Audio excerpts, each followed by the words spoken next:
So karon mga madi kay mabalik na sa to sa basa kay magtanom na sa ta dire. Grabe ka lang ngayon jud nako mga madi kay pag-abot nako dire kay dako naman di sila agi. Murag simiikog na mayud akong gibati dire mga madi kay pag dako na sila agi ba mo na magluto na lang ko pang snack nila dire. Ako silang lutuan karon snack mga madi ba nga ko makatilaw bitaw sila ani kay murag dili na jud nila makalimtan hantod sa hantod. Dugay na madyo ko nang gigil anang na-trending bitaw sa Facebook bitaw ang hotdog sandwich overload mga madi. So ako dyan napangitag pamaagi nga masundog po na nako mga madi. Bisan tulog nagkalisod tagpalit sa mga ingredients no kay tungod ka dili lagi po na available sa tong merkado dire. Parehas laman jud at hotdog ban nga wala jud kay makita dire so nipalit na lang kog pan nga Francis oy. Ang madala ra mo siya madig pare-pareha na mo siya porma importante wala siya palaman ba. Apong litos mga madi nga wala yun na ako makita dire sa merkado ba mao nang nipalit na lang kog Chinese pichay murag pare-pareha na mo sa dagway. Importante naman jud mga madi baga masundog na to ang porma ba nya bahala na ng lasa di ang mukhaon nimo adjust.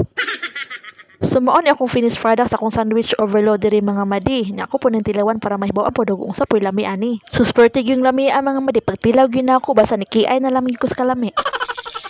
Unya kanay nayak naman gyud tag atubang sa abuhan diri mga madi atuan na lang po nang tiwason ang trabaho diri magluto na lang po kog paniudto. Balijong kusuga mo sigang ilang kahoy diri mga madi pati ang kaha ni siga lagi apil. So pag man ako prito tong isda mga madi kay naamang po'y karne diri ako na po rin sabon. Mo ni nakaanindot diri sa bukid mga madi kay basa naa lang kay tinisok da na adyo kay maibot. So wala gyud lang malamas diri mga madi kay kanira jud sibuyas ug tanglad. Bati na gyud ni mga madi dili ni gyud ta mangita sa wala. Okay na kaay ng sibuyas ug tanglad para sa sabaw mga madi dili na ta mangitag laing lamas pa diri kay wala man tay mga tanom kaayo diri. Diri nga part ng mga madi kay mag na-excited ko ba kay murag nadyo kinasimutan mga humot kaayo nga murag lami gyud kaayo. Sus gisortihan gyud ko diri mga madi kay nakakita jud kog nangka nga hinog ba. Bisan tuod gamay ra ni siya pero importante nga makakaon yung tag nangka diri. Na-shock pa jud ko pagbuwak mga madi kay abihan man ko siya og hilaw kay puti man ako nakita. Pero hinog daet siya dako lang gyud kay siya subok ba. Pag human ako atong mga madi buwak sa nangka kay naghukad na pugod dire kay para ko mangundang na to nagtanom dito mga madi ready na ang pagkaon nila dire. Wala gyud ko katabang og tanom karong buntaga mga madi mabawi lang ko unya ani kaudto. Pag human na magpaniudto dire mga madi kay nagchika-chika na pud mi dire oy nagmarites ba tag naa lang ninyo kung kisay among gichismisan.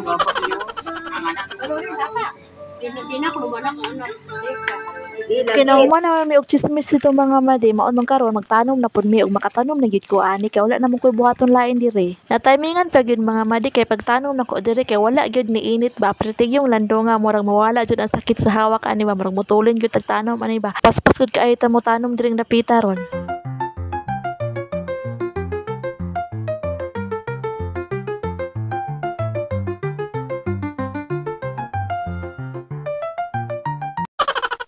O diba paspas kaayo mga madi na human yun na mog tanom diri ba.